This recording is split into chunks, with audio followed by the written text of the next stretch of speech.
Hi there, esteemed audience, and welcome to another episode of Middle Grade Ninja. I'm your host, Rob Kent, author of Banneker Bones and the Giant Robot Beams, which is available as a paperback, an audiobook, and the ebook is free. Free to download whenever you're watching or listening to this, wherever fine ebooks are sold. Get more information about me, plus all the interviews with all the most wonderful people, literary agents, editors, authors, all the great folks that make publishing go round, available at middlegradeninja.com. Head there, you'll have the time of your life. My guest today is, am I saying this right? It's Louisa Phipps. Is that correct? Yes, it's exactly how you say my name. Exactly. Well, I figure after a decade of friendship, I'd pretty much have it down. Lisa Fipps, oh my God, I'm so proud of you.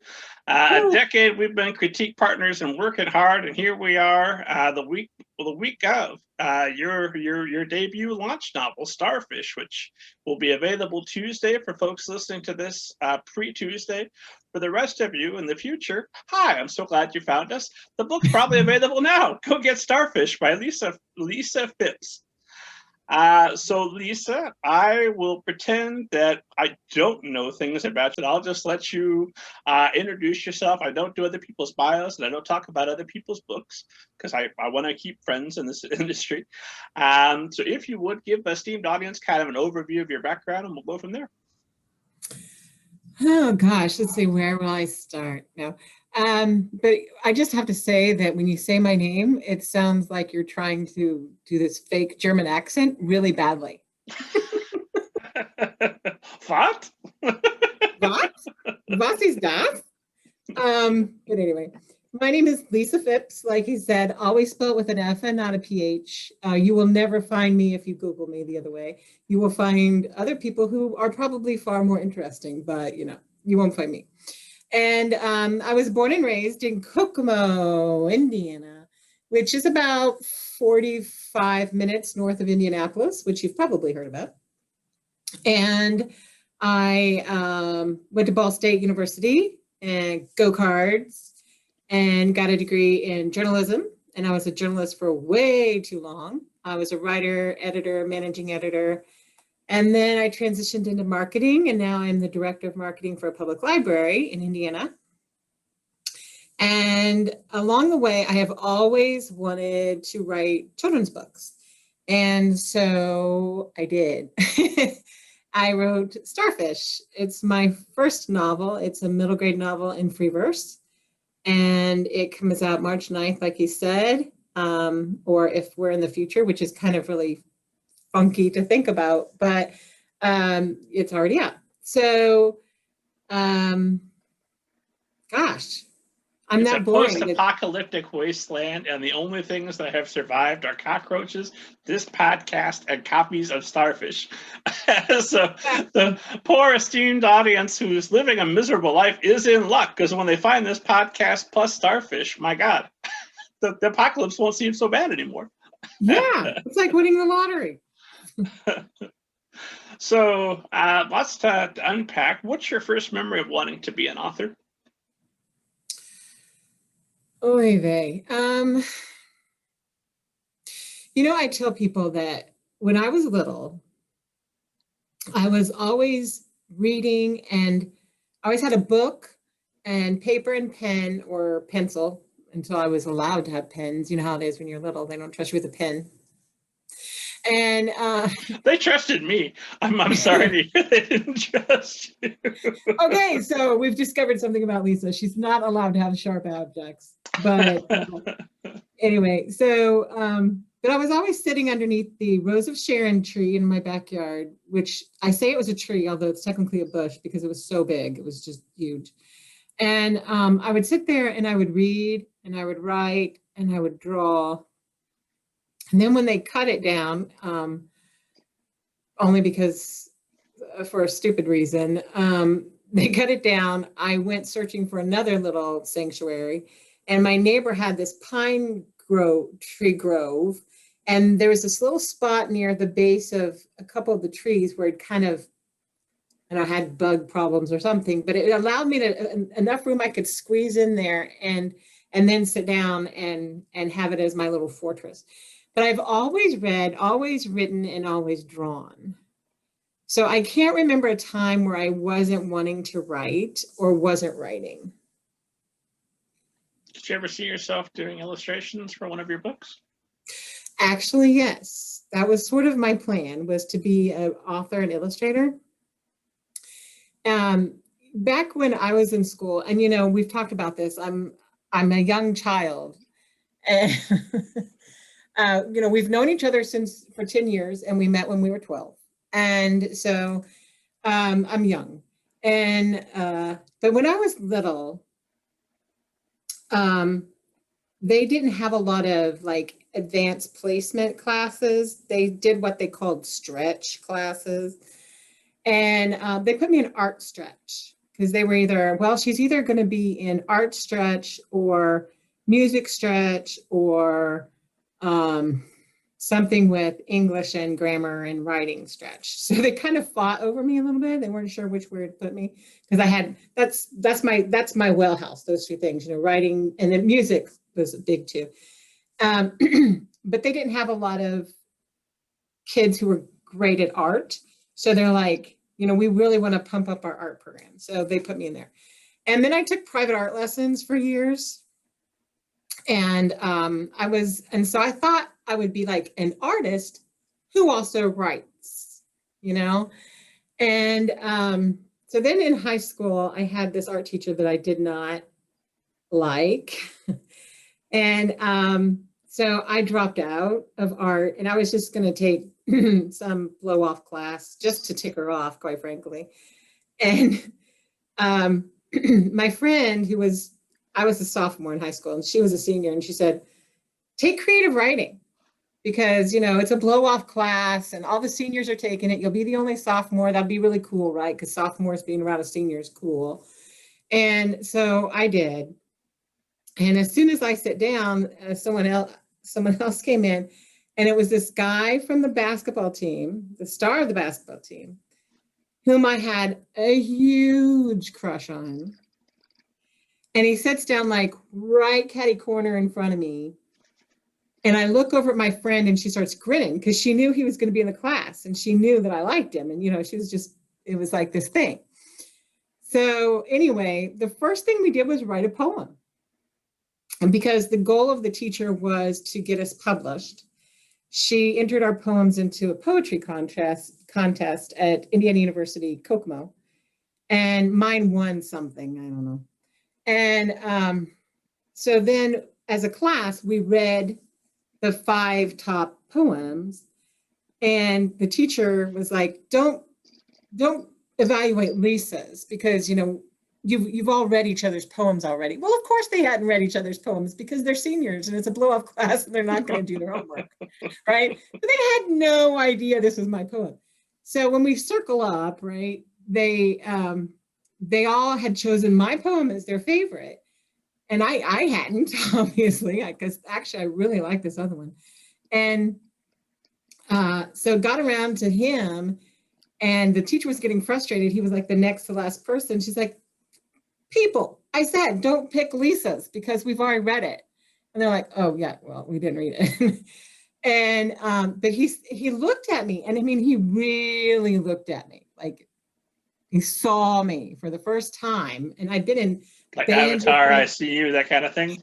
Yes, I see you. And, but he, I'd been in classes with him for almost a year, and he probably wouldn't have known me if he ran over me with his car, But he looks at me, and he really looks at me, and he's like, you wrote this? And I'm like, yeah. I nodded because I couldn't talk. And he's like, this is really good. And I was like, because I'm speechless. And how do you know me to ever be speechless, Rob? Right? So, well, high school, I assume, was probably about the same. So the gravity of this moment, if you know how few times I'm speechless in life. And then he said, no, you're like really good. Like you're a really good writer. And then he's like, can I have a copy of this poem? And I'm thinking, dude, you've got it in your hand. But he wanted like a pretty copy. So I typed him up one. But what he never knew was it was a love poem about him. Isn't that the funny part? I think that's the funny part. You didn't make it more explicit when you typed up his special version? No. That's the other podcast, the one that comes on after midnight. And it's not geared towards children. No. Stay tuned for that, esteemed audience. But no, I did not. I was extra careful. I wanted it to be perfect. And but anyway, and then when I gave it to him, he was like so excited because I thought by the next day he'd forget, right? But he was so excited. But that kind of changed. I was like, it started making me think, well, maybe I should be a writer who illustrates. You know what I mean? So it just kind of flipped everything that I had thought. And then I got into college and it was so hard. Ball State has a really good art program. And it's really hard to get in there. I mean, you have to be like a declared art major and be almost ready to graduate before you can start taking classes. So I was just like, well, I don't want to have a minor in it. You know, I mean, I was just like, I'm going to be here like extra years just to get this minor in art or something. So I let the art go, but I did take private watercolor lessons for about 5 years as an adult. And I started back up in the spring this year. So art's a very big part of my life, but I don't think I'll ever illustrate because I am not that good. And because I've been out of it for so long, it feels rusty to me. You know, it would be like trying to write after not writing for 10 years. You know, you just feel clunky. But I love, it's relaxing for me and it's a whole other outlet for me. And it's just fun to see what I can do. But so, did that answer your question in a very long, long way? That was a wonderful story. Made more wonderful by the fact that I know that you and this gentleman have been married for 40 years now. I sometimes run into him, like not run into him, but I like see him out and about in town. And I just want to go up to him sometimes and go, do you know? But I don't. You should go up, give him a copy of Starfish and be like, that wasn't my last poem. Here's a bunch of poems. And then sign it and just write, I love you, real tiny on it. And just wait till come to the library and that romance that we've been waiting for. Yeah. No, I don't think his wife would like that at all. No, probably not. Well, maybe. just write, I love you both, and that will solve the problem. There you go. There you go. No, so you realize that your talent as a writer can bring you all the attractive fellows that you desire, and that changes your mindset then. So going into college, you switch over. So when do you decide that reporting a goal in and of itself, or is it I'm going to be a writer, but until I can support myself that way, let me report? Exactly. That's exactly what it was. I call it the Hemingway, Mark Twain route because when I told my guidance counselor I want to write books, they were like, oh, but you can't write books when you're 18. They won't want you. Now, of course, they would love to have an 18-year-old who could really write a good book. But back then it was like, no, you've got to cut your teeth. You know, you got to earn your chops. You got to earn your way. And so they said, you should go into, writing for newspapers and magazines. And so I did. And now I curse them. No. It was a really good career in that what it gave me a really good ear for dialogue. Because I've listened to so many people talk over the years. Like I know, like when I'm reading a book and someone will have dialogue in there, I'm like, oh God, no one would ever say it that way, And I'm not being rude. It's just like, you can tell they haven't listened to a lot of people just talk, how people drop their G's or how they pause or any of that stuff. And And then it also, you know, I picked up so many character traits because I met so many different people. I mean, I interviewed Billy Graham.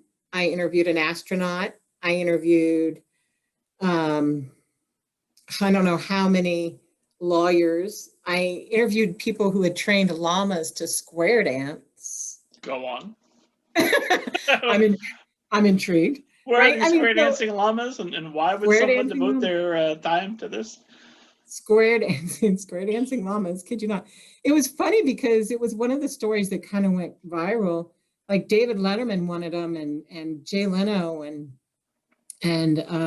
so like they broke their, like they got so many calls it broke their answering machine, and then they had people like calling my family members, like the news media calling my family members trying to get to my number because it was unlisted, and it was crazy. Oliver square dancing llamas. But well, I think we've answered the question of motive. Obviously, for great fame and fortune, that is why you would teach llamas to square dance. That makes sense. Exactly. What are we doing writing books? We got to get some llamas. I know, right? But they have these llamas, and they just wanted to have, like, they had a llama farm, and they just wanted to have fun events there to explain why they had the llamas and what llamas were good for and blah, blah, blah. And so they taught them how to square dance as you know, held on to them. And then anyway, but that's the kind of stuff it gave me. It's like, it just gave me this whole open door to see all kinds of moments. I saw people at their absolute best in life, and I saw them at their absolute worst, you know, like, I did a story on a bank robber, a cross-dressing bank robber. He dressed like a woman, hoping that that would be his disguise, right? And that so no one would figure out it was him. And so he wasn't really a cross-dresser, but he just cross-dressed just to, it was a disguise, basically. So anyway. Like Tootsie, but with hostages.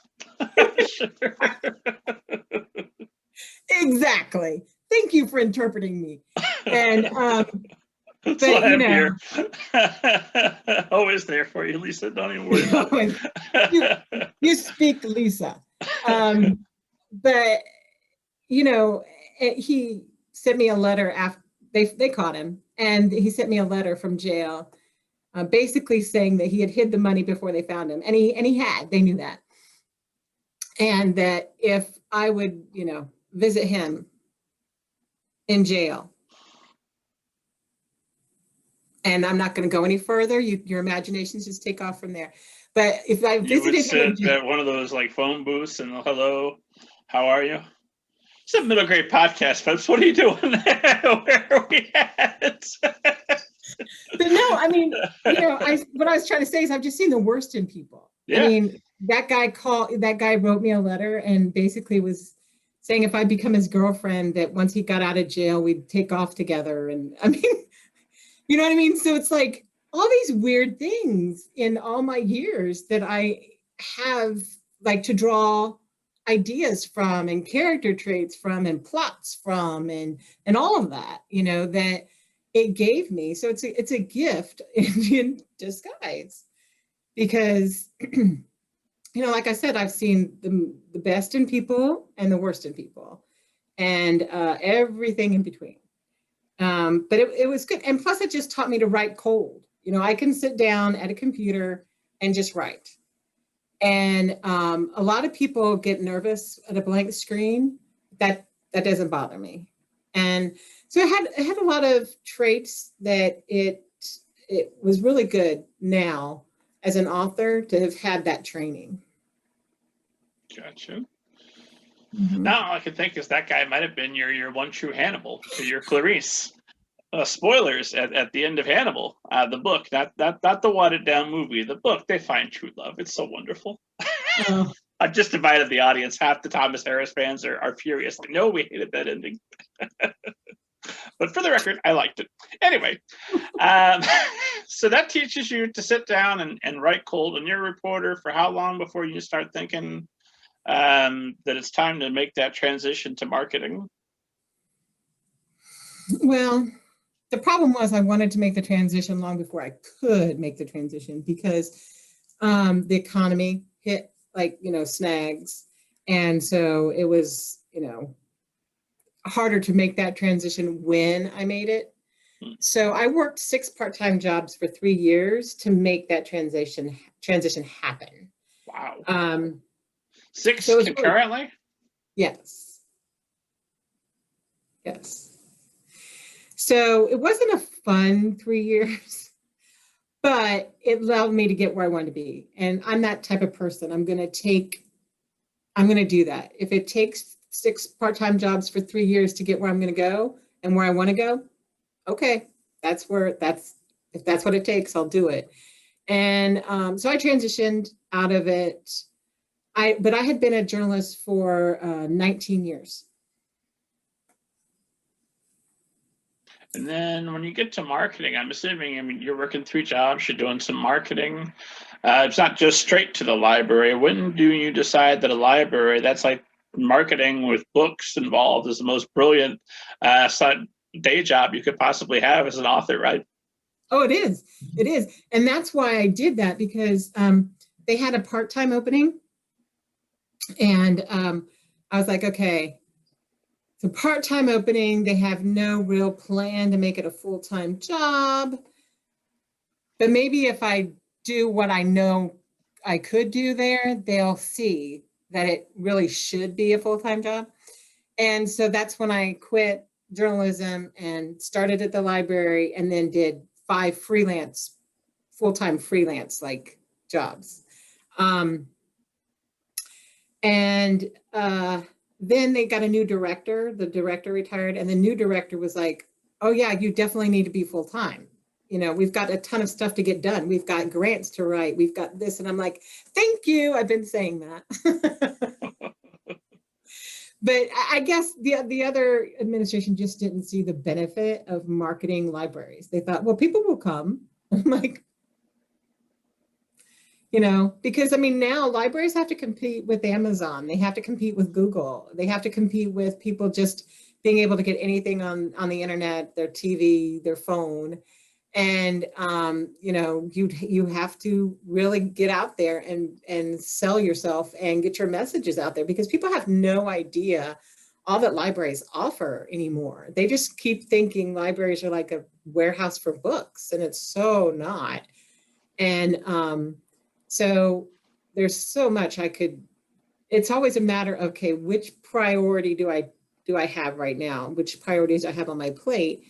Because I could go off on a billion tangents and market all kinds of things at the library. There's digital services, there's experience kits, we have a butterfly garden. I mean, there's so much. And so yeah, I made that leap, and then I just stuck with it until they realized they needed a full-time person. And if they didn't, I was okay with that. I was like, you know what? I still get to, scratch that itch, because that's a dream job. I mean, I'm a writer and I'm an author, and I get to work at a library. Okay. And you pay me. Oh, excellent. So it's like a dream job. And so I thought, even if I don't go full time, I can earn a living, and then I'll get published. I'll keep going. I mean, I've worked since I was 13, so I'm not afraid to work. So it's like, if that's what it takes, that's what it takes. See, that's the kind of attitude that eventually gets somebody a debut novel blowing up. that's that kind of persistence and work ethic that it's been I feel like, and I could be telling tales out of school, and we're going to circle back and we're going to talk more about library marketing and the types of things and how that translates to book marketing, because I know a esteemed audience wants to know that. But I also know that you've got people listening that work very hard on Starfish and wondering, when are we going to mention Starfish, available March 9th wide? So we definitely should start to transition that way. But I feel like I was reading drafts of that 10 years ago, called something else, or at least portions of it. Or am I wrong on that? When did you start Starfish? You probably saw some early thoughts on it more than you saw drafts, because I never knew what I wanted to be in my first book. And so I had the book called Not All of Me, which is totally different title now, if it ever comes out. It's totally different. And then I had actually I had a middle grade historical fiction book. And so you guys kept seeing bits and pieces of all this stuff. I was just trying to figure out which one do I want to do. I should You point out know? for folks that haven't sat with us at a restaurant for hours at a time when we spin off on long tangents, we're in a writers group, and hopefully will be again when the pandemic finally goes away, called the Young Adult Cannibals, with several fine writers, including previous guest Laura Martin. And yeah, I think that's all we need to say. Yeah, so we were part of a critique group, and so yeah, so you probably did, but I didn't really start working on it. Like, just, I finally committed to myself, I think, more than anything, and said, you know what? This has to be my first book, because if I only get one book published in my whole life, this is the story I want to tell. This is my heart. This is my soul. And so I thought, that's the one you lead with. You know, I mean, the one that you think about all the time, the one that you dream about, the one that just resonates with you, not only as a person and as an author, you know, as a person and an author, but it's like, so I decided that's the one to lead with. And it was so personal, the story. That's why I was afraid to go with it first. It's not, I mean, there are other stories, obviously, that I love just as much, but this had a very personal connection to me because, you know, everything that happened to Ellie didn't happen to me, but a version of everything that happened to Ellie happened to me. And it's very personal. And so I finally thought, you know, it's one thing to share that kind of stuff around a table in critique group. It's another for thousands or whatever to read it, you know, and then give their opinions on it, you know what I mean? And even though you guys you didn't hold back, you know, that's, our group was known for making each other cry during critique time. It was like, okay, literally, we would make each other cry. People might think we're exaggerating, but we did, because we were honest with each other. We were like, hey, I want credit. I always cried later when you people left and I was alone. I kept my tears very private. But you always confessed that you cried. So I did. That's true. But because and I think that was good too, because you don't want anyone telling you, hey, this is great, when it's not. You know, you don't want that. That's not going to help you. And, but, you know, it's one thing for, you know, 6 or 7 or 8 or how many of us there were at the different times to get their input and their feedback and their opinion, even if it was harsh. It was another to throw that out in front of the whole world. And so I think that's what made me so hesitant to really commit to it. But once I committed to it, it took me probably a solid 1.5 years of writing. I've got all kinds of questions about the many different shapes that this book took, especially once I came onto the scene and provided my inspiring notes. Oh my God, that probably made all the difference right there, I assume. But before we get into all of that, we should probably, for those people that haven't just read it, that are, as we speak, adding it to their carts, getting it from their library, making sure that the copy is on its way to them. Give us an overview of Starfish. What do we need to know? Starfish is the story of Ellie's journey. And Ellie is 11, about to be 12, and she is bullied relentlessly because she's fat. And I do use the word fat because fat should be a descriptor word, just like tall or blonde. It should not be an insult. And we have made it that in our culture. When you say you're fat, you're saying other things. You're saying ugly, stupid, blah, blah, blah. But she's bullied relentlessly because she's fat. And she's not just bullied at school, which a lot of people, when they hear the word bullying, think of school. But she's bullied by society, and she's bullied at home.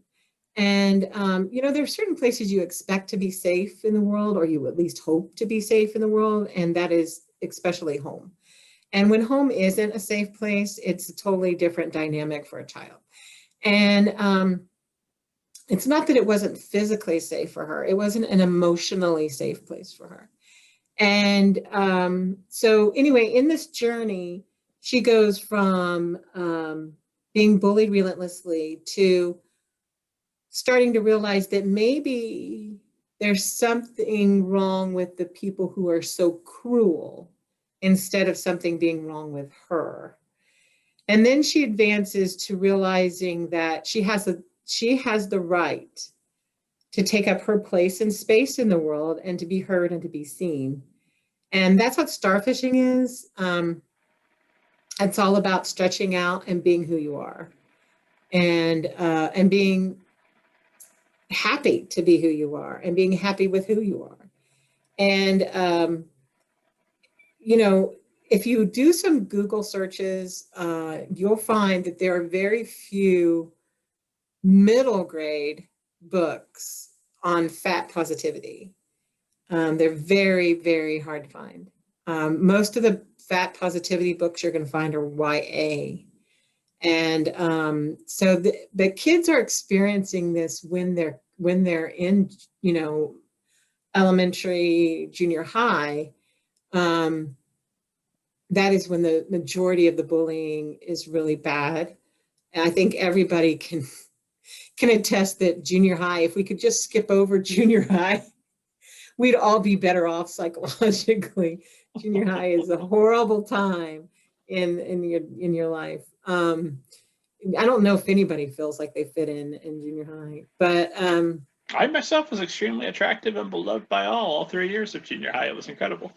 All 3 years. It's funny because at my school it was 2 years. So when people say 3, I'm like, did you flunk? But no, I know what you mean. Just an extra year of pain, because that was not the experience. It was I had the ridiculous acne and everything else going on, and the whole place. Everybody stinks. Nobody knows how yet to do proper hygiene. It's just a horrendous time to be alive. It's the worst. It really is. Yeah, but junior high in my school was just 7th and 8th grade. So when people say 3 years, I'm like, did you flunk? And then I think, oh yeah, you're in the 6, 7, 8 people or whatever, or 5, 6, 7. I've heard some of them are, but yeah. So, but that's what it's about. It's about her journey. So, lots to unpack. Let's start with why, if you could only publish one book, why is this the book you want the world to say, oh, Lisa Fipps was here, she wrote Starfish? I think because, first of all, there's just so few books like this out there for kids. And yet, I think it's 70% of Americans are fat. And yet, if you look at social media or literature, you would think like it was 5%. If you looked at representation, right? I mean, tell me 10, skinny or average size actresses, and you can whip them off. And then tell me 10 that are fat, like not just Hollywood fat, which is what, size 4 and up is, in Hollywood. But seriously, I mean, tell me 10 that are fat. I mean, so there's over 70% of Americans are fat, and yet where's that representation? It's not in clothing. It's not in the media. It's, you look on Instagram, it's all about, skinny, beautiful people. It's not about your normal people. And so it's just, It's so needed because there's so little of it out there. That's one reason. Another reason is because I don't think I was, well, I know I was pretty bold. I was very real and authentic about what it's like to be a fat person. And it's kind of funny. I don't know if the word funny is right. I say the word funny for everything, but it's odd, funny, unusual, interesting, whatever you want to say. When I get reviews and people say, "Did you read my diary?" Because they feel like, and they'll tell me that's exactly what happened. I had one one reader say, "I remember looking at my shadow and realizing it was bigger than everybody else's and always being ashamed of my shadow." I mean, I tried to put in everything that I knew a fat person would go, "Yep, yep," you know, because I'd even done this little poll, uh, very unscientific, but with my Facebook friends years ago. And I was just like, if you've been struggled with your weight or your body image, feel free to message me. You don't have to put this out there in public, but tell me some of the worst things people ever said or did to you. And oh my God, it's the most messages I've ever received on anything in Facebook. And people just, their mothers, their grandmothers, some of them were just in college, but I mean, they're all ages. But they had these things that just still haunt them. And I think if this could be stopped, like just stopped, if we could just stop this madness of being so cruel to people just because they weigh more, I think of all the people who would have better lives, I mean, I had someone the other day who had read the book and she reviewed it and she gave it a good review, but then she sent me a private message and she said, "I have to admit that there was a part of me that was hoping that she would lose weight in it and then she could be okay, because I keep hoping that for myself." And I was just like, I mean, that's what I'm talking about. It's haunting. Those things that people do to you as children can stay with you. And especially when it's about your body, and so that's another reason. And I think the third reason is just because as a child, and when I was enduring all the bullying, I didn't stand up. I didn't speak out. I didn't starfish, and I regret it. And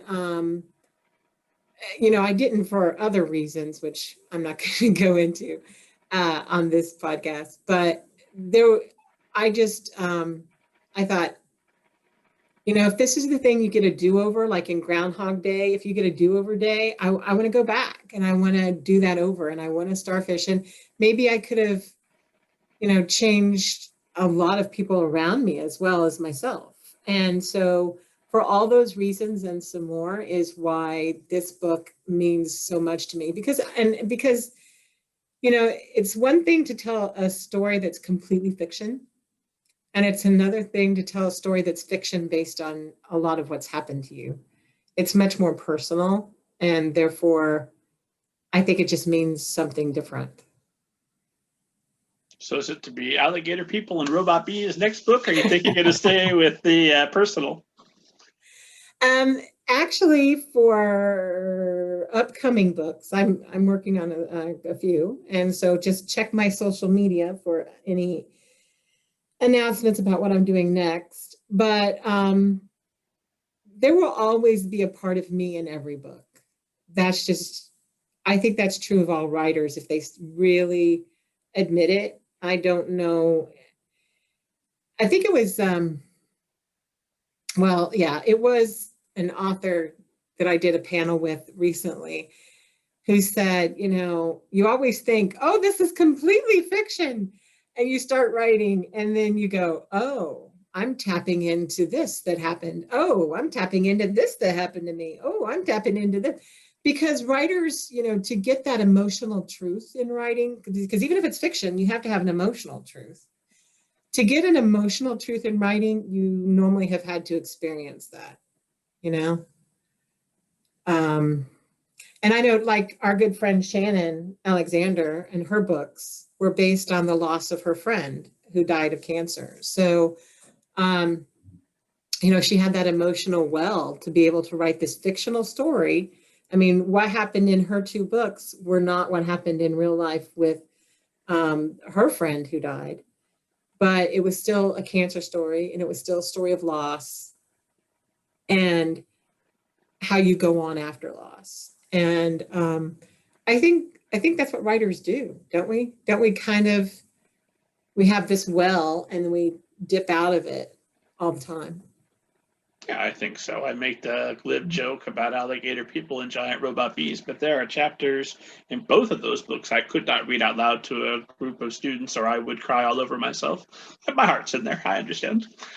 Yes.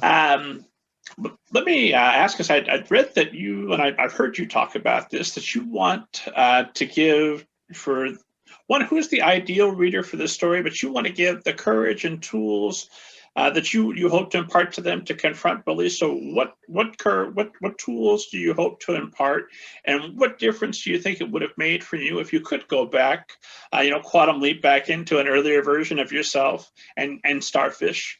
So ideal reader, and what do you hope that this will do for them? The ideal reader is everyone. And I know that sounds like, oh, sure, Lisa.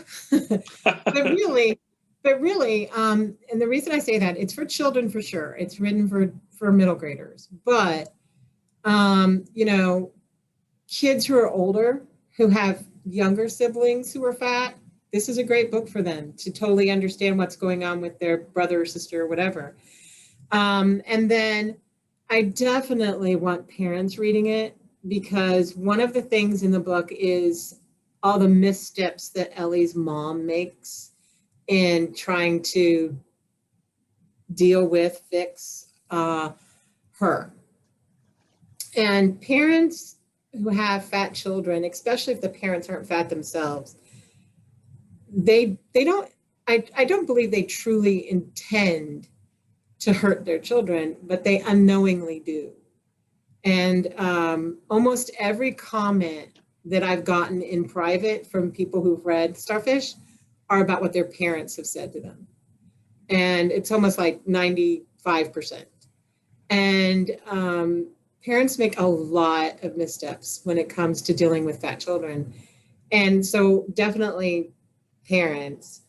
But I'd also like to see pediatricians read it, because healthcare when you're fat is a whole other game. It's a whole other universe. It's a whole other everything. And it wasn't until I was an adult and learned to start standing up for myself in healthcare that I even realized how bad my healthcare had been over the years. You're going to see something flip over. I've got to plug in my laptop. It's dying. But anyway, so I really like that. So if I could get middle graders, parents, and pediatricians to read it, I'd be happy. But, but I really think, and I think I got this, someone said to me today, I just want all adults who deal with children to read it. And I think it's because, especially if you've never been fat, if you've never dealt with your weight, if you've never been bullied about your weight, you have no idea what all those jokes, everybody calls it a joke, all those jokes do to a person psychologically. You have no idea how hurtful they are and how long they last. And so I think that was a two-part question. One was my audience. What was the other one? Oh, it was a ridiculous rambling question. No one could have answered it. The ideal audience. Then the second question is, if you could reach that audience and you can give them the tools that they need and the courage to stand up, what would that do for them, and what would it have done for you if you'd had this book that taught you to starfish when it mattered? Not that it doesn't matter now, but at this time you're expressing regret. for having not done. Right, right. So part of the toolbox is that you have the right to say no to all of this bullying. You don't have to put up with that. You might have to tell your parents, and they might have to tell the principal and the teacher, and then you might have to take it up to the superintendent or the school board, but you keep going until people hear you and stop. You have that right. And that's for anybody. I mean, what I say about Starfish as well is that, yes, it's about a fat girl, but really it's translatable to anyone who has been bullied for any reason. This is translatable to anyone who's been bullied because they're LGBTQ, because they're of a different race. Whenever you're treated horribly and made to feel like a non-person, this is what this is about. This is about, you can stand up to all of that, and you have a right to say no to it. And you have a right to say, I'm not putting up with that anymore. I deserve better. And you also have a right to ask for help. And I think that's the important part of the therapy, her going to therapy, is that, kids often don't talk to their parents about things that are happening at school. I never did. I never came home and said, hey, Mom, someone made fun of me today because I'm fat. Never did that. First of all, because it's embarrassing, Second of all, she had her own problems. She was a single mom, I was never that thoughtful toward my parents have their own problems. Good for you. You're a better child than I was. You know what? I think it's just because that was just sort of my role in the family was, even though I was the youngest, my role in the family was understanding where my mom was emotionally all the time. I don't know. I'm an empath, so I just picked up on that stuff. But so and the other thing is, when you have been bullied so much and you have dealt with so much hatred for so long, that when you start dealing with it, it's going to get kind of messy. It's not clean and easy, and it's not pretty. The emotions that you uncover and the feelings that you have. And it helps to have someone, a professional, to guide you through that. And so I think another tool that they get, other than, they've got standing up for themselves and saying, no, I don't deserve this, I'm not going to put up with it, is learning how to reach out for help. I think that's a skill every person on the planet needs to have, because, we all have to have help sometime, from somewhere, somehow. I mean, when you've got a child who's an addict, you've got a dad who has cancer or whatever. I mean, think of all the things that you cannot handle by yourself. And so learning how to say, I can't do this alone, I need help, is a huge thing to have in your toolbox. And I think another one is just having intrinsic self-value. Because if you don't, it's hard for you to, even if you succeed in life, it's hard for you to feel that happiness, that joy, that contentment. And I think if you look at like Hollywood people, right, they have tons of money, they have all this fame, and, houses, they have material possessions, they have all this.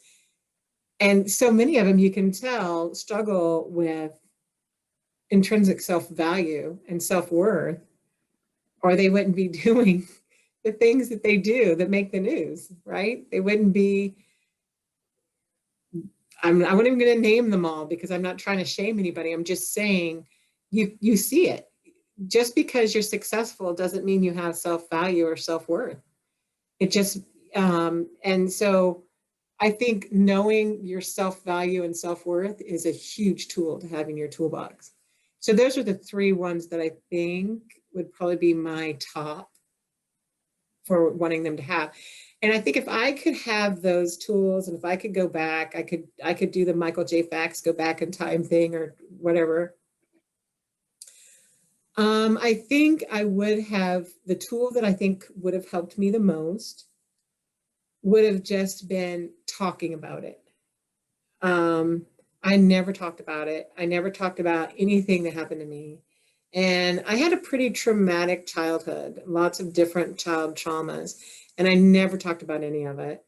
And so I think um, being able to talk about it is the first and biggest step that you have to make for all the other steps.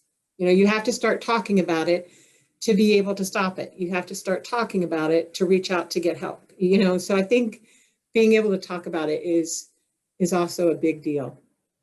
And that's probably what I needed most as a kid. So when, and this might be too personal a question, in which case just tell me, shut up, Rob. You know how to do that. You've done it plenty. It's been a very necessary skill these past 10 years. But when did you become aware of your intrinsic self-worth, and how did you go about that? That's a really good question. You know, for me, because of my past, it will be a lifetime journey.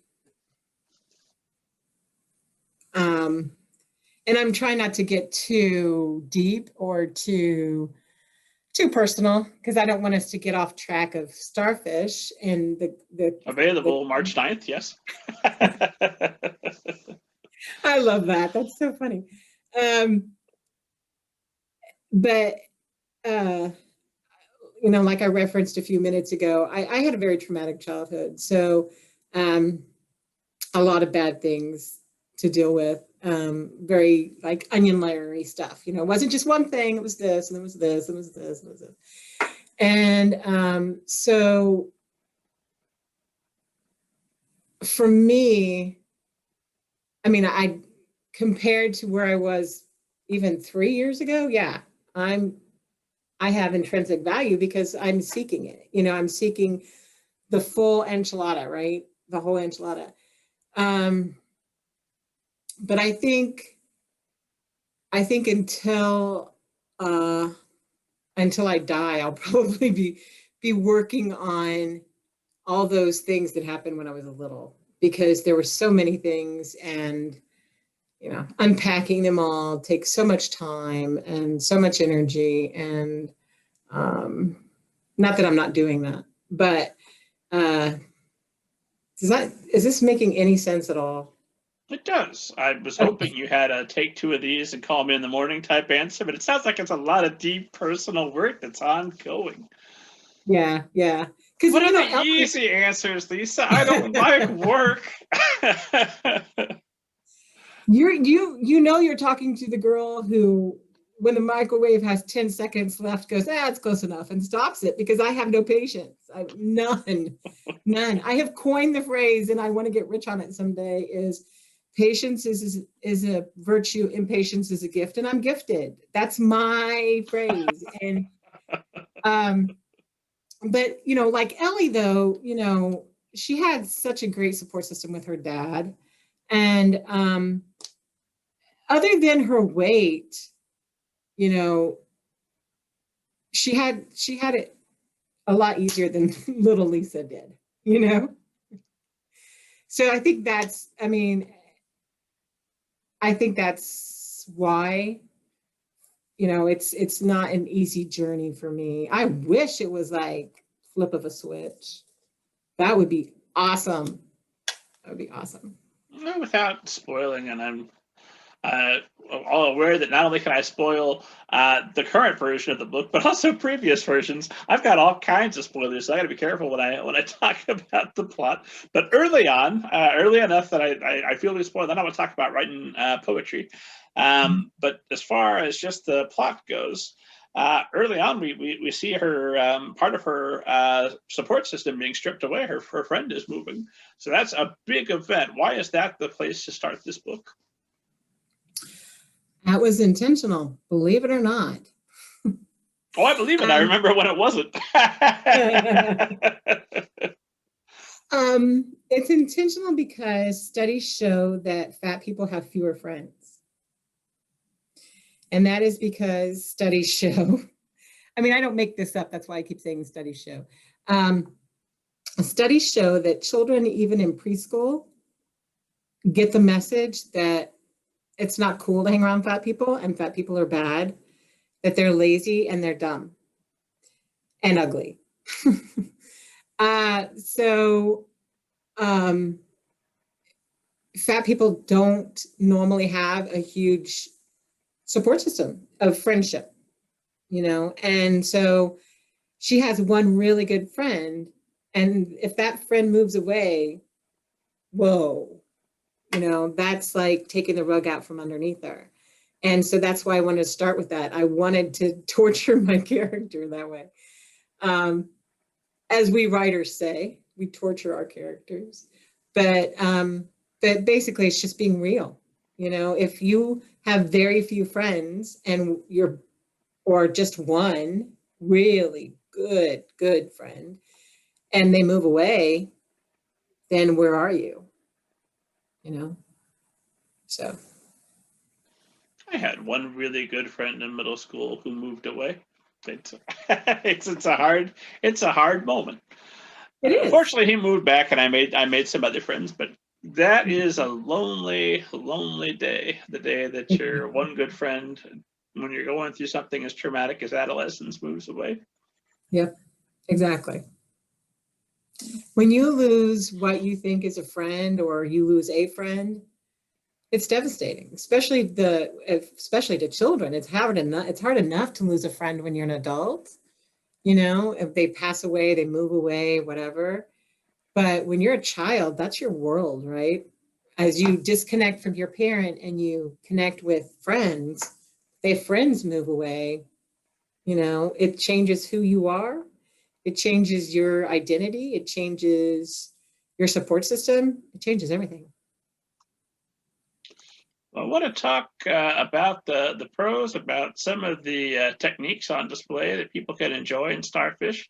But I feel like we should emphasize what tremendous praise and the level of reviews that Starfish is garnering, and I assume is going to go on to win all the awards. But you've got Booklist starred reviews, Kirkus starred reviews, Publishers Weekly starred reviews, School Library Journal. I mean, look, they said a charming novel in verse about a girl struggling with self-worth. They think you're charming. Phipps' verse is skillful and rooted in emotional reality. Skillful. These are Phipps bursts out to the middle grade scene with her debut, a verse novel that shines because Ellie's keen and emotionally striking observations.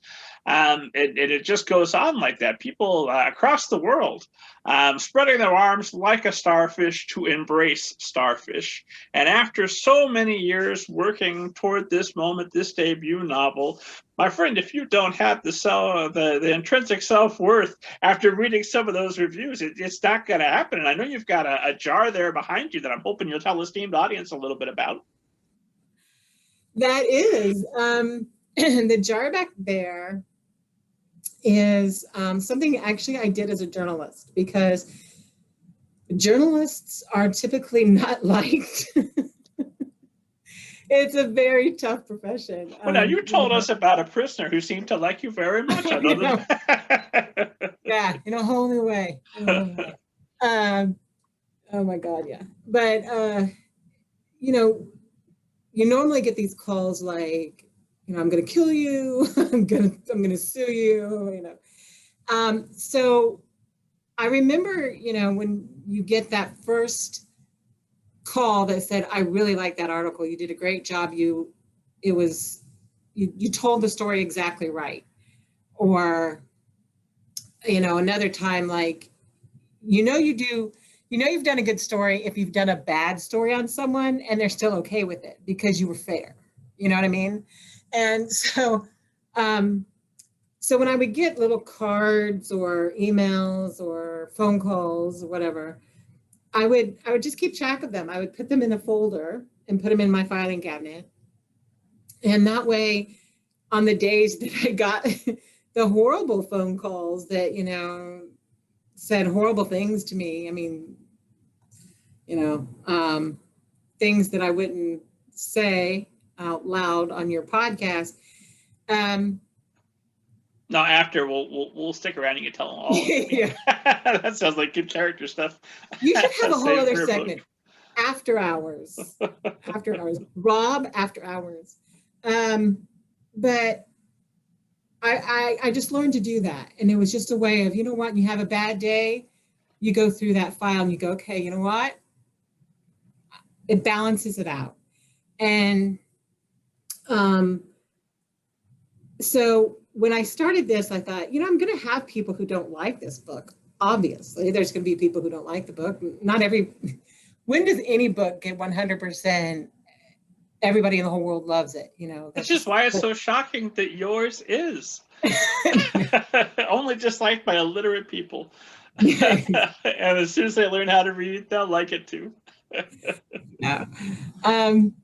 But, you know, it's like, I just wanted there to be a visual representation. I'm a very visual person since I have my art, you know, my artistic nature. I'm very visual. And so I thought I wanted a visual representation of all the good things that they've said. And that way, you know, when, you know, I get a bad review or someone says, I read your book and I hate it or whatever, then you're like, okay, but I did something right because I reached these people, you know? And then that also helps because sometimes when I'm writing, and the other day I was writing and I thought, ugh, okay, wait a minute, this isn't working. I need to, what am I missing? What am I missing? And, you know, you go through that as a writer. And I finally figured out how to do it like 2 hours later. But I looked over here and it was so nice because I thought, okay, Lisa, you did it once, keep going. You know what I mean? It's sort of like, you've done this. It's not like this is your first rodeo. It's not your first, you know, bicycle ride. You know how to do this. And because, you know, all artists, whether you're a writer or an artist or a musician, actor, you know, all the different arts, we tend to be very insecure people. I've heard that about other folks. Never experienced myself, but right. And so, you know, it's like, so every time we start, and I was watching an interview with, I think it was Matthew Reese, who did The Americans. I think it was him, but he's like, every time you finish a job, a movie, whatever, and then you start to go get another job, you do the what is that called? Audition. That you're like, oh, I'm never going to get another job again. That's it. My career's over, kind of thing. And I think all people do that. I think musicians do that after they finish an album or a tour. I think actors do that after they finish a gig. And I know writers do it. I just follow some writers on Twitter and you'll know they do that. Because they're like, I can't write worth crap today. And everybody's like, yes, you can. And they start helping them feel better. But that's what that's about. And so if you've said something nice about Starfish and I've seen it, it's there. And for those of you listening to us who can't see the jar, it is full of scraps of paper and inspiration and positive affirmation. So what do you think, Phipps, after all these years, working hard on this debut novel, now it comes out to universal acclaim. I read some of the excerpts from the reviews. I'm seeing people tweet that every time I see them, but yes, that's what people should have been saying all along. Where you been? Thank God you're here now. Do you feel it? Do you feel that sense of I've made it? It happened for me, or has that hit yet? I think it hasn't hit yet. And I'm literally sitting next to the boxes that were delivered the other day that have Starfish in them, and I haven't opened them yet. And I know most people like open them right away, but I was trying to think, what would I do during the virtual launch party? And so one of the things I'm going to do is open it during then, because then you're going to get the authentic Lisa, hopefully not too authentic. and you're going to get my reaction to what that's like when an author opens their box and sees their book for the first time. So I don't think it's going to be completely real till I open these boxes. And I also don't think it's going to be really real until, well, it kind of got a little real today because the boxes arrived at the library and they were opening the boxes there and getting them ready to process. And it was just like, I was like, don't show me anymore. Just that one picture is enough for me to post on social media for the library. That's it. I'm done. I don't want to see anymore. But it's like it's your wedding day and you don't want to see your spouse yet. I wouldn't know. But yes, I'm assuming it's very similar. You don't want to, I don't know. It's part, oh my gosh, if this is real, I guess it's part of like, oh my gosh, if this is real, I've actually done it. You know, it's just like, I did, you know, and so it's starting to feel more real, but it still doesn't feel real. It feels like, what? My book, people like it. But I am glad though that it's the main thing that I love hearing. There was one review that just, I thought, you know what, if I could only have one review for this book, this is the review that I'll remember. And it was by this woman, and she'd won one of the ARCs that they were giving away, and she read it and she's loved it, and she's been having all her family members read it, and she had her niece read it, and her niece is fat and always wore like black clothes, you know, all the rules, those fat girl rules that I can never say fat girl rules very quickly, but you know, wear black, don't show your flabby arms, all that stuff that they, you know, all the rules. And she's always, you know, trying to hide behind her clothes, get, you know, extra big clothes. And as soon as she read it, she asked to go shopping for new clothes. And that just made me, and that was like, that right there is starfishing. There's a little girl who's like, crap, no, I'm going to go buy stuff that I like, that makes me feel good, that represents my personality. You know, maybe I'm going to wear yellow today instead of black for a change or whatever. And I thought, that right there is what I'm talking about. You know, when a little girl is willing to give up her black shirts and go find something that's what she really wants to wear and not what she feels like the world tells her to wear, that's exactly what I'm trying to accomplish. And it made me feel so good because I was like, I reached her, you know. That is incredibly touching. Now, okay, let's move on to the next thing. All right, you know what? Let's talk a little bit about free verse. So why is free verse the way to tell the story, and when did you realize? Because I remember a few drafts where you went back and forth a little bit between straight prose and then back to free verse. So why is free verse the best way to tell Ellie's story? There's a couple of reasons. One of which is that it's just who I am, really. This is how I think, this is how I write, this is how I see the world, really. Prose, the problem for me with prose is that you spend a lot of time with what I call fluff, and I don't mean that in a bad way for anyone who writes prose, but it's the stuff you have to throw in there to make it all cemented together, right? Like if someone, okay, so if someone's in a car or a boat and they've got to get from the boat to the car, right? You got to see them walk up the plank, you got to see it, you know what I mean? And it's like, you know, that walking up the plank and that walking into the car and buckling their seatbelts or all that little minutia, to me, feels fluffy as a writer. I just want to get down to the heart of it. I want them on the boat. I don't want to see, I'm just going to tell you they're on the boat. and you're not going to know how they got there, and you're going to have to be okay with it, you know? And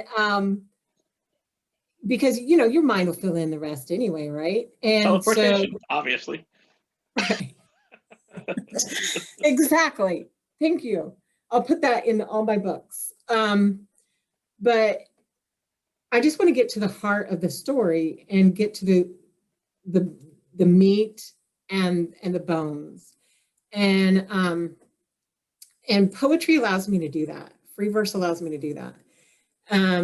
And also because I've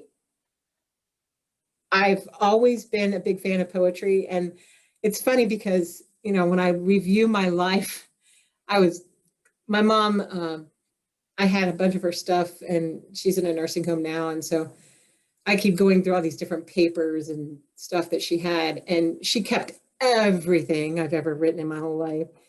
And I was like, oh my gosh, I've written so much poetry over the years. Why didn't I just naturally write this in poetry? But I never realized you could until I read Sonia Soane's Stop Pretending: What Happened When My Big Sister Went Crazy. And so when I opened up her book and it was in free verse, I thought, oh, well, then that's what I'm going to do. I can do that. I didn't know you could. You know what I mean? It was like, I thought there was this rule. Everything had to be in prose. And then I realized it didn't have to be. And, you know, the book had been out for several years by the time I found it, but it was like revolutionary for me. And I thought, oh, thank God, because that's how I really want to tell the story. And that's how it's coming to me, you know? And so if that answers your question.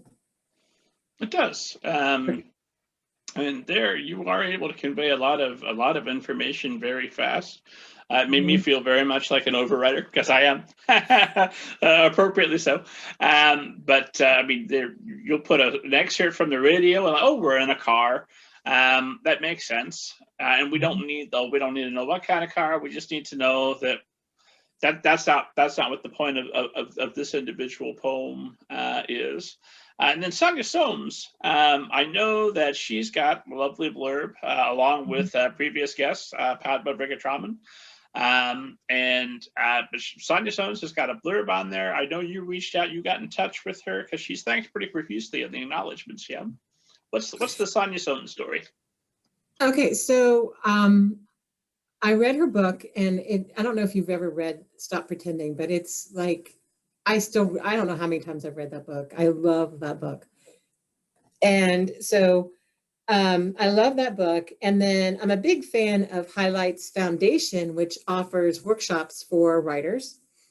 And I heard that she was going to be teaching on free verse. And I was like, okay, I'm going to make that happen. So you have to apply and all that. But I got to be at her workshop and, you know, get her advice on writing and tips and tricks and all kinds of, you know, instruction. And it was amazing. And we bonded, and we became like, you know, friends. And so she wanted to stay in touch, and we did. And then, you know, she has just been like a little cheerleader and for me ever since. And she's, you know, oh, this is so good. And so they said, do you know any authors who you think would blurb for you? And I was like, I'll ask Sonia. And they're like, oh, that would be a good one, because, you know, Sonia Soames is really good. And she was so happy to do it. And she's so wonderful and amazing. And then ironically, Carrie Ann Holt, who also wrote a blurb for Starfish on the back, I met her at that same workshop for novel and verse. And she had her first, I think it was her first book that had come out. It was the book Zombie Eats Brains or whatever it is. Do you know what I'm talking about? I know what you're talking about. I can't think of the title offhand. It's all in haiku, I believe. I think that's the one that's all in haiku. But so that's how I became friends with Carrie Ann Holt, and we stayed, you know, we're social. She's in Texas, so we're social media buddies. But so she's the one who, and she also wrote a blurb for me. So that was a very, very amazing workshop to be a part of.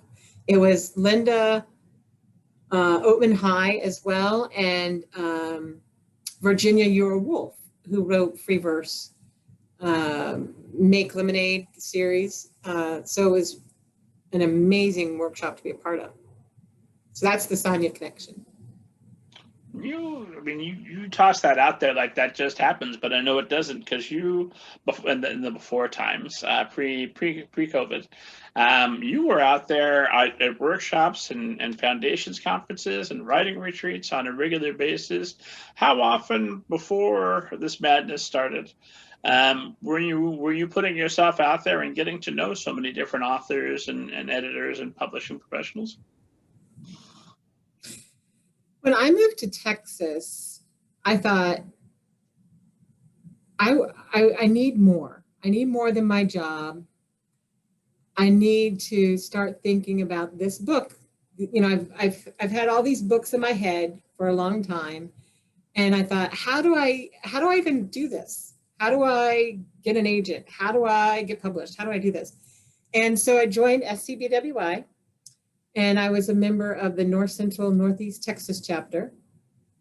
And so I went there, and you know, they did what I call foundational instruction, which was like, you know, how to format a manuscript and how to write a query letter and all that. But then they did that regularly. But then they would have people come in. We had Erin Murphy, the agent, came in one time. We flew her in. That was when she still lived in Arizona. We had her come in, and she was talking about, you know, how you get an agent and what agents can do and can't do and all that. And so then I volunteered to be on the conference committee, and we brought in Paula Danziger, and she's now passed, but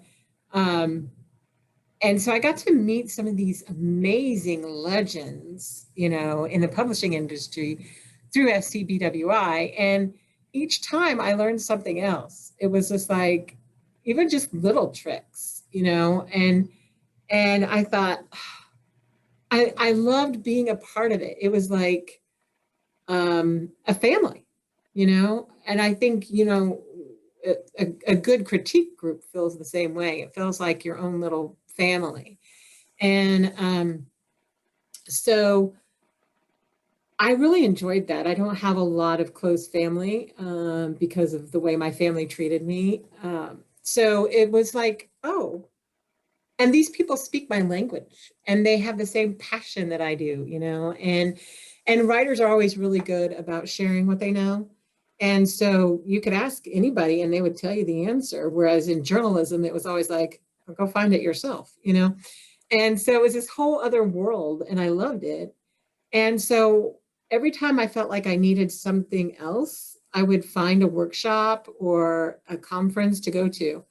And sometimes a lot of the things I went to was just to see more about the industry. Like I went to, when I lived in Texas, I went to the Texas Library Association conference down in Houston, because I just wanted to see what their conference was like. I wanted to see what's it like if you're an author, from the point of an author, and you walk into the convention center, and you know, you've got Penguin has their booth and all this other stuff, and you it's just like, it inspires you, and you're like, oh, that's what they do, you know. It's like Oz and getting behind the curtain, you know, and seeing, you know.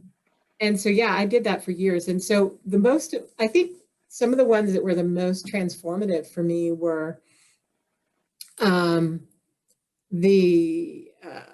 went to Chautauqua.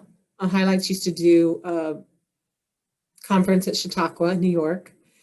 And I loved that. And then there I met Stephen Roxburgh, who had been with Farrar for years. And he really encouraged me.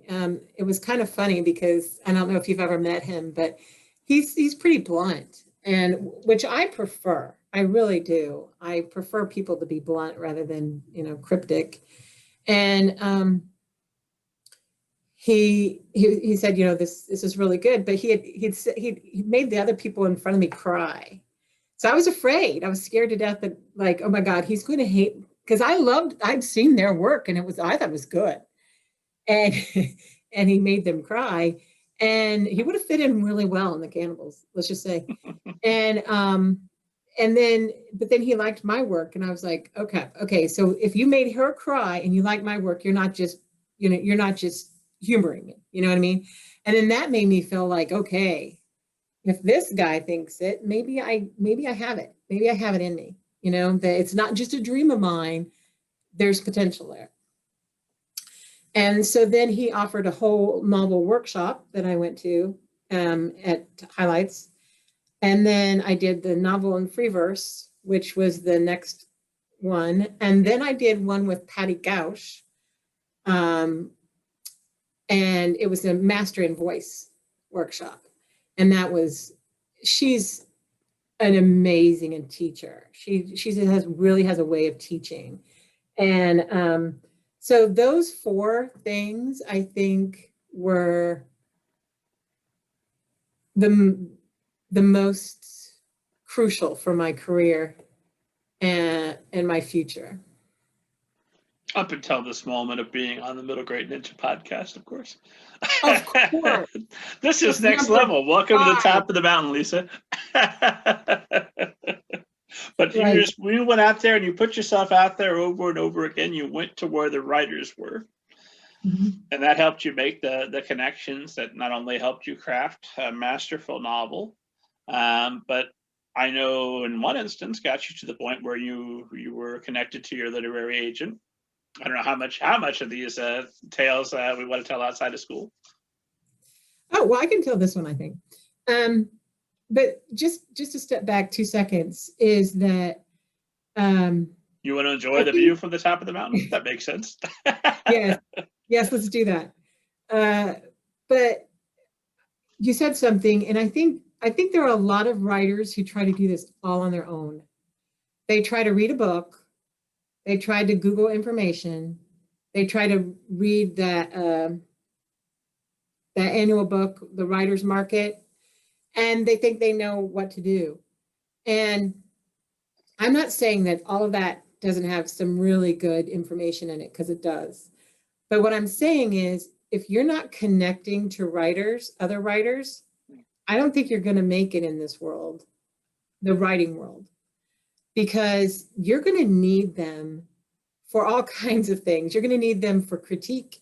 You're going to need them for support when you're having a hard day. You're going to need them just to bounce ideas off of, and it really is a community. And I think that's really what's important. And that's why I try to do as much as I can. Like when people ask me to write blogs or whatever, is because I'm not going to try to hold all this information in. I mean, if you want to know, I'll be happy to share it, because I think it's important for people to know where they're at and how to get where they want to go.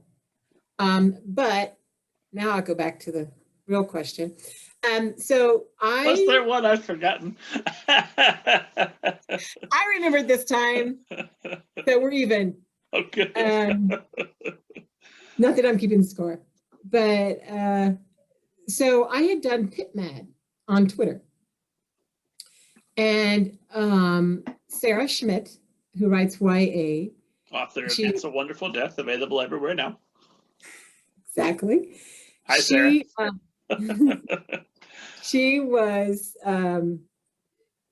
She had retweeted, because she's in our critique group. She had retweeted my tweet, and her agent, which is Lisa Fipps with Liza Voice Agency, saw my pitch and was like, "I want to read that." So then I sent it to Liza, and Liza really liked it, and so she called and offered representation, and I was like, "Well, there's a little problem." I'm not, because I had already sent out a query and I was just waiting to hear back. And they had, "Oh, there's your cat."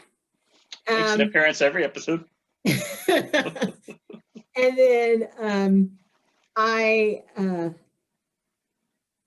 was waiting to hear back on a query from another house, and but there was a delay, and I didn't know there was a delay. It turns out the person was on maternity leave, but anyway, but I connected so much with Liza. I thought,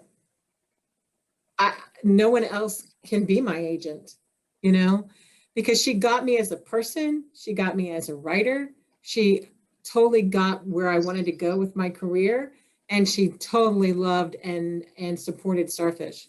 And so I was just like, you know, it was sort of, now we're going to get to the marriage analogy. You know, it was like one of those things where, you know, you're the one. And I was just, I had goosebumps, and she was crying and she had goosebumps. And it was just like, this is the relationship that I need, because it was instant connection and relationship.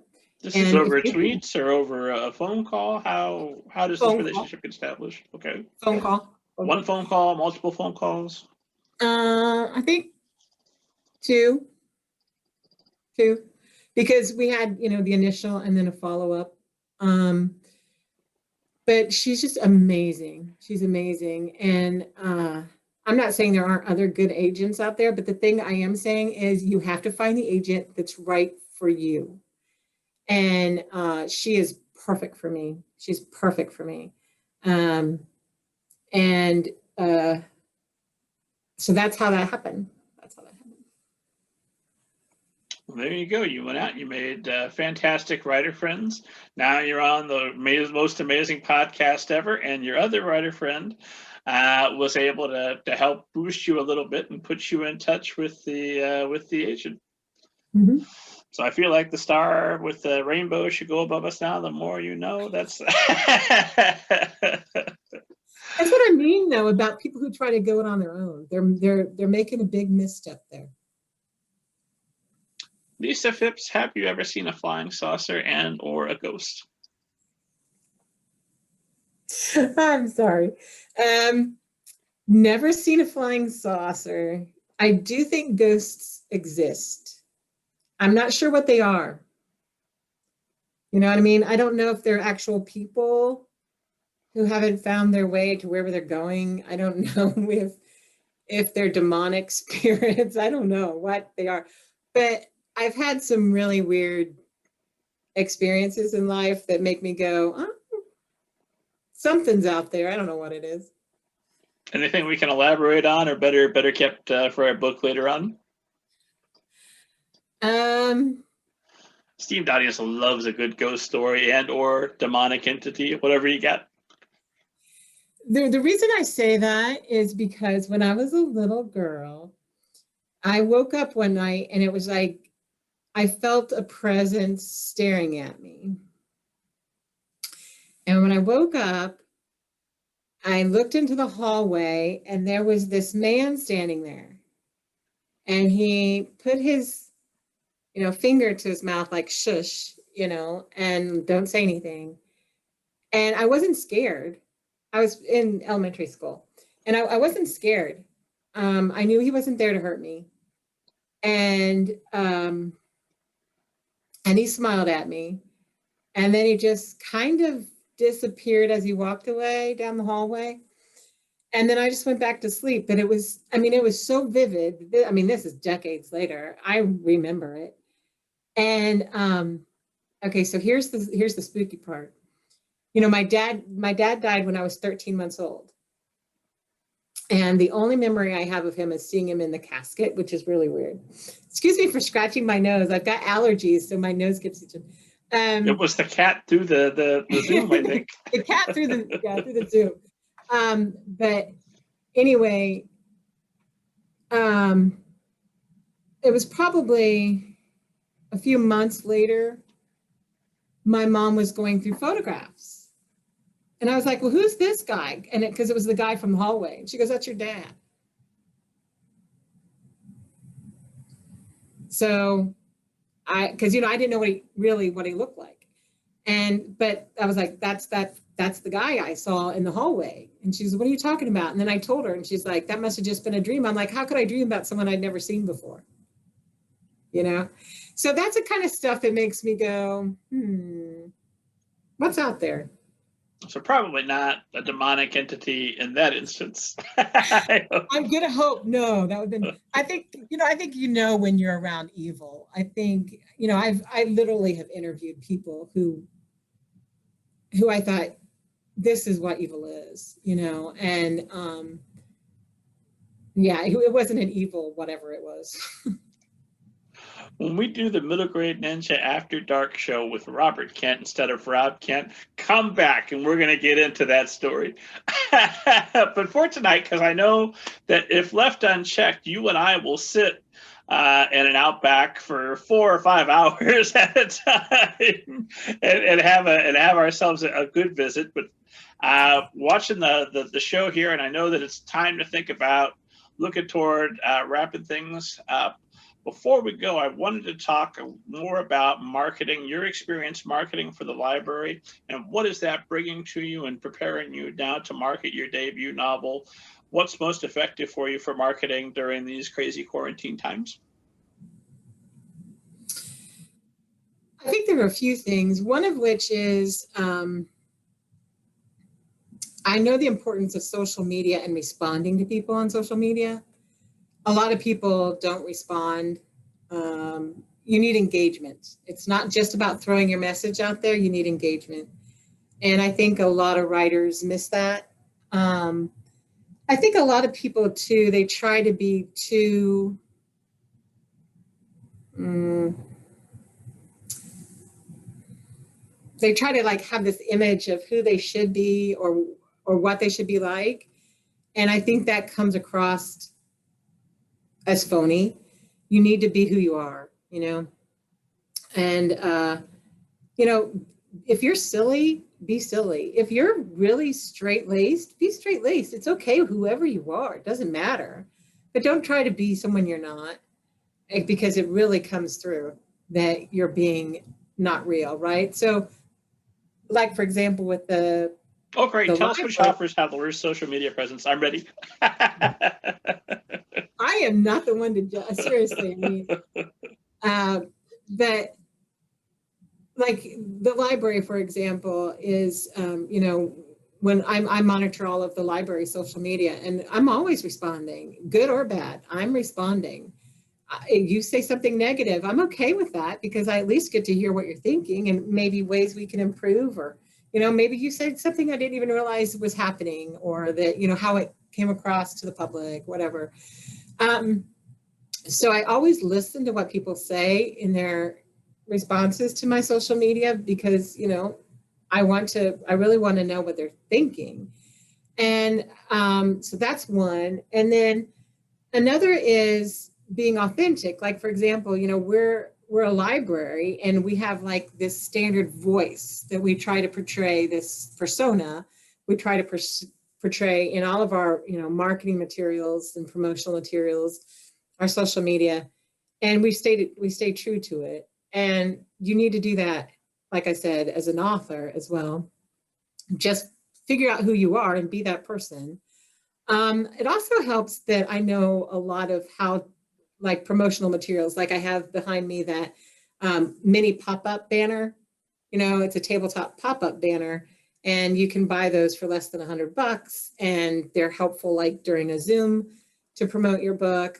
And then once COVID gets under control or whatever, when you have a booth in an event, you can get a true pop-up banner, which is like 7 feet tall, and it's right there, and it gets people to notice your table where you're signing books, whatever.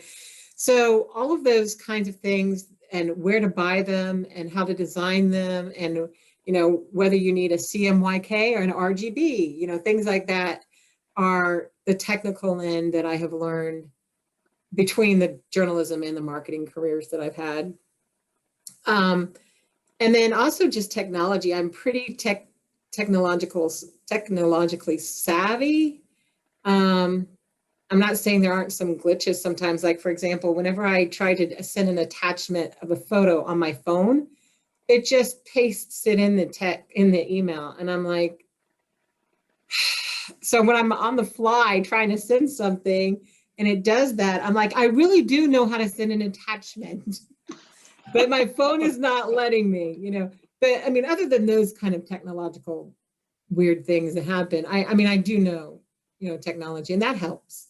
Because I remember one of the first things that Erin Murphy taught us, which it was scary that she even had to say it, was don't use a dot matrix printer. Because she had taken some writing samples to evaluate, and I guess somebody in the group was still using their husband's dot matrix printer because it worked. Typing And up novels I mean, on their Commodore, sure.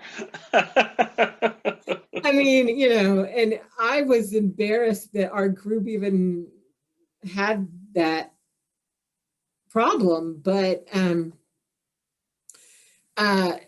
it just, I don't know. You know, you have to be a certain level of technologically literate. You know, you really do, because you're going to be emailing things. You're going to have social media accounts. You're going to have a website that you maintain. And so that I've gotten through my years of marketing as well. And those are some of the main things I think that have been very transitional into the author world.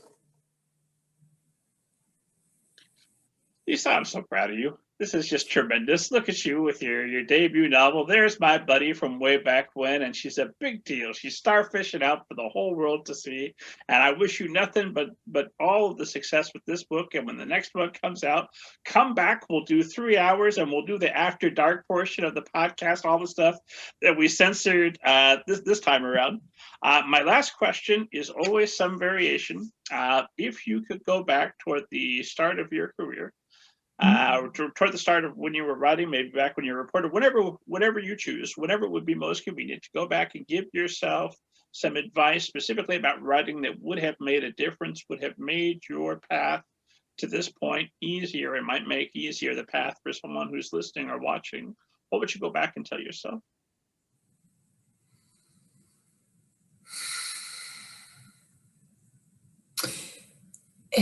You know, my journey was a little different than some people's because I was a caregiver for my mother. My mother has late stage Alzheimer's now, and I was her caregiver for 7 years when she had Alzheimer's, but I was her caregiver before that as well. She almost died in a wreck, and I took care of her for like 8 months after that, and before that there was something else. You know, I'm the responsible one. So what I did was I put my life on hold to take care of other people. And I don't, whether it's writing or whatever you do, you know, sometimes you have to make that decision and say, I've given enough and it's time for me.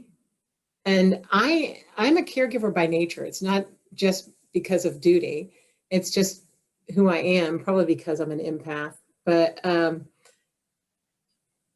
you know, it was really hard for me to say, you know, when mom needed something, for me to say, oh, I'm sorry, I'm going to work on my book. You'll just have to watch TV for a while. I'm not going to do this, or I'm not going to do that. And I wish I would have said yes to me and no to other people more. I know that sounds weird, but I think that's probably transferable to people maybe who have children. And I know that's, you know, you do have to take care of your children. I'm not saying that, but I'm saying that, you know, sometimes you have to know when mommy, daddy needs a break, and it's time for mommy, daddy to put their dreams, you know, because I think that's not a bad thing for your kid to be at a babysitter for a little bit, or be with grandma an extra day of the week or whatever, in order for you to fulfill your dreams. I think that's great for your kids. Yeah, you know, they need to learn to be independent anyway. And for them to see you make your priorities and make your dreams come true, I think that's a great lesson for them too. So I think it's applicable to other people, not just caregivers. But I think that was probably the biggest problem I had to overcome, was making time for me and what I wanted. Where can esteemed audience find you online, follow you, learn more about Starfish, all that good stuff? If you remember that my name is spelled with an F and not a PH, you will find me. My email is, my website is authorlisafipps.com. And then if you go author Lisa Fipps on Twitter and author Lisa Fipps on Instagram and author Lisa Fipps on Facebook, you'll find me. You'll notice there's a branding there, which is also a marketing trick. I mean, if I have my name 4 different ways, it's hard to find me, you know, on one name on Instagram, one name on Twitter, same name everywhere. So, and then they can order the book through Penguin Random House, the website. And I can't say enough, by the way, about how wonderful they are. And my editor, Nancy Polson, who is amazing. She's a genius. So you can order through Penguin Random House. You can order through your local independent bookstore, and then, you know, with Amazon and all the other channels, or your local library.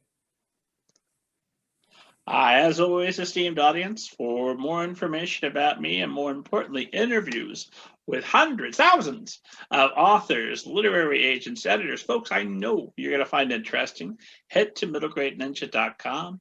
Download your free copy of Banneker Bones and the Giant Robot Beings. Purchase Starfish by Lisa Fipps. What a week you have ahead of you when you've got both of those on your device. And God willing, I'm alive. I'll see you next week.